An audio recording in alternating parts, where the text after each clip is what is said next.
Bonjour les amis, j'espère que vous allez bien. Moi, ça va au poil. Alors aujourd'hui, petite vidéo, c'est pas un tuto, hein. Ça va être juste une espèce de petite liste de questionnements ou de pensées qui me sont venues à l'esprit pour qui font un petit bilan en fait de ces 2 mois de confinement. Mais avant ça, petite idée esthétique, beauté, mise en beauté pour sortir après-demain, journée de la libération, le 11 mai. Alors non, c'est pas la couleur bleue, c'est la couleur bleue. Je vous expliquerai pourquoi je suis bleue après. C'est d'abord une idée de costume de doigt.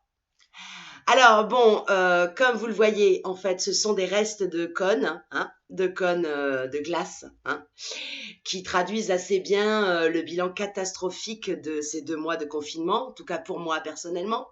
Maintenant, je me suis dit recycle Marianne, hashtag sauvons la planète. Et je me suis dit pourquoi tu t'en ferais pas des déguisements de doigts, enfin des costumes, pardon, de doigts, excusez-moi, déguisements. Alors évidemment, beaucoup de gens ont eu l'idée, mais entre le fait d'avoir une idée et de passer à l'acte, ça fait deux. Et moi, je passe à l'acte. Donc je pense que lundi, je sortirai avec ces costumes de doigts. Je trouve que c'est assez sympa pour plein de raisons. Moi, perso, bon là, on va pas trop le voir parce que je suis bleue, mais ça me permet déjà de rehausser mes paupières parce que ça, c'est la bonne nouvelle de l'année. J'ai les paupières qui tombent. Alors vraiment, je suis enchantée. Ça permet aussi finalement d'être à la fois stylée, à la fois un petit peu quand même dangereuse. Et ça, j'en reviens au geste barrière. C'est-à-dire que du coup, les gens s'approchent de vous, mais enfin pas trop non plus, hein, parce que sinon, on peut aussi leur crever les yeux. Et puis ensuite, ça permet aussi de se tester assez régulièrement dans la journée et donc de savoir qu'on a le Covid ou on ne l'a pas. Donc ça, je pense que je vais déposer l'idée, hein. Je vais breveter tout ça. Voilà, donc j'ai trouvé ça assez sympa. Évidemment, il faut avoir mangé des glaces pour avoir ces costumes de doigts lundi. Donc je pense que je serai la seule. Et ce qui est bien aussi avec ces costumes de doigts, c'est que si on fait ça, eh ben on n'en a plus. Voilà. Donc ça, c'était l'idée beauté. Ensuite, pourquoi je suis bleue? Alors, je vous explique. Il y avait l'idée sur Facebook qui est passée de pouvoir incarner des tableaux d'artistes. J'ai trouvé ça super. Et j'ai vu des super incarnations de tableaux. Et je me suis dit, quel tableau je pourrais reprendre, quel artiste? Et j'ai pensé à Salvador Dali. Et alors, je me suis dit, tiens, tu pourrais reprendre ce tableau que je trouve quand même assez intéressant, surtout en ce moment, qui s'appelle La persistance de la mémoire. Vous le connaissez tous, j'imagine. D'autant que, à savoir que Dali a raconté que le fait de manger un camembert lui avait donné l'idée de peindre des montres molles. Et ça, je trouve ça vraiment génial. Par contre, pour faire ce tableau, étant donné que moi l'heure je la lis sur mon iPhone, j'avais pas forcément envie de faire fondre mon iPhone. Donc j'ai oublié l'idée de ce tableau-là. Alors je me suis dit bon, alors Dali, ah et celui-là peut-être que il pourrait être sympa aussi. Alors celui-là, il s'appelle, tout le monde le connaît aussi, je pense. Hein. Pourquoi je fais il s'appelle ça c'était les doigts, c'était les costumes des doigts. Ça m'a donné, ça donne un style aussi même dans la voix. Hein. Donc celui-là, il s'appelle œuf sur le plat sans le plat. J'ai vraiment essayé, je vous assure, j'ai essayé de faire des œufs et de faire tenir, de les tenir, suspendre par le blanc avec des ficelles, j'y suis pas arrivée. Donc je me suis dit, Marianne, tu vas te calmer, tu vas prendre un artiste qui semble plus simple, parce qu'attention, c'est pas, veut pas dire parce que, hein, vous allez comprendre. Donc j'ai pris Yves Klein et j'ai décidé du coup de faire ce tableau-là qui s'appelle IKB2, qui a été fait en 1961. Bon, c'était aussi l'idée de recycler parce que j'avais du pigment bleu qui est artificiel d'ailleurs, donc j'espère vraiment que là je vais pas devoir appeler urgence dermato, hein, on verra bien. Mais du coup, je trouvais que en plus travailler un monochrome sur du relief, ça peut être intéressant au niveau art conceptuel, vous voyez ce que je veux dire? Voilà. Après, c'est réussi ou pas, bon. Mais j'ai trouvé ça pas mal. Alors, bon, j'ai une liste de questions que je vais vous balancer comme ça. Ces questions, je les ai pas eues toutes seules. Bon, évidemment, ça a un peu tournicoté là-dedans, hein, tournicota. Mais j'ai aussi écouté Leibniz, Merleau-Ponty, Bachelard, Montaigne, Comte Sponville. Voilà, on dirait c'est des philosophes, hein. Je les ai écoutés à la radio. et ils m'ont quand même vraiment intéressée, je dois dire, vraiment intéressée. Donc je vous lis la liste de questions. C'est des fenêtres ouvertes.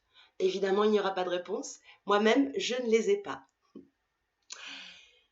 Comment je vais penser? Comment continuer à penser? Peut-on penser quand on crève? Comment se parler vraiment sans être sûr, quoi qu'il en soit, qu'on a raison? Qu'est-ce que je vais changer en moi? Que vais-je penser? Qui vais-je suivre? Quel nouveau prophète?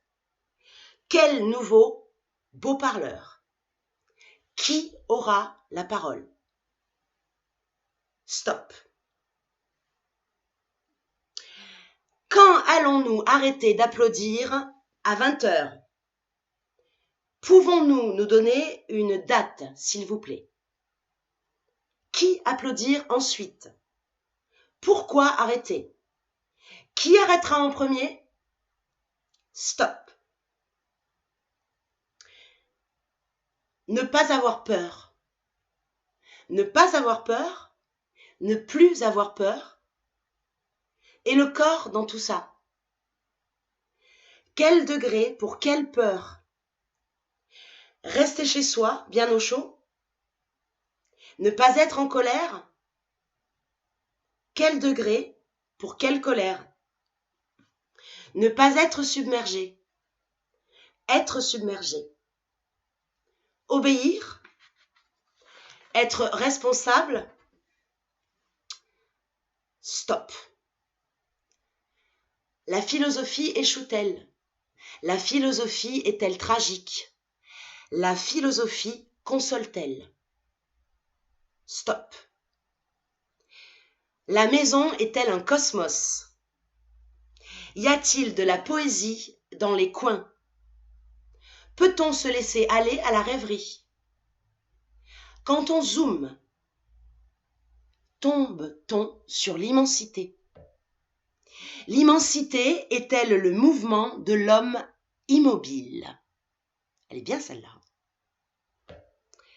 Quand on regarde, voyons-nous le velouté, la fragilité, la texture? Quel est le seuil du visible? Quelle est la texture imaginaire du réel? Si on peut imaginer les bonhommes dans les nuages, c'est peut-être qu'ils y sont déjà. Et le corps? Et l'expérience sensible? Pourquoi est-ce que je remarque quelque chose que je ne remarquais pas avant? Si je suis devant la mer, est-ce que je peux entendre le bruit d'une seule vague? Est-ce que je peux entendre le bruit d'une seule goutte d'eau? Si je suis devant la mer, est-ce que j'entends des parties qui composent le tout? Le mugissement de la mer est-il un assemblage confus du bruit de 100 000 vagues? 100 000 riens ne sauraient faire quelque chose. S'il y a des perceptions en relief, c'est qu'il y a des perceptions moins en relief, mais qui sont bien là. Stop. Un moment. Inverser le volume. Inverser le volume. Aller sous l'eau et réécouter. Lorsqu'on tourne sur soi-même, il y a trop de perceptions, rien ne se distingue vraiment. Lorsqu'on tourne sur soi-même, on est étourdi. Il y a évanouissement de la perception. Ai-je tourné sur moi-même pendant 2 mois? Stop. La santé est-elle le bien suprême? Ne pas attraper le Covid-19, est-ce un but suffisant dans l'existence? Ne pas mourir, est-ce un but suffisant dans l'existence?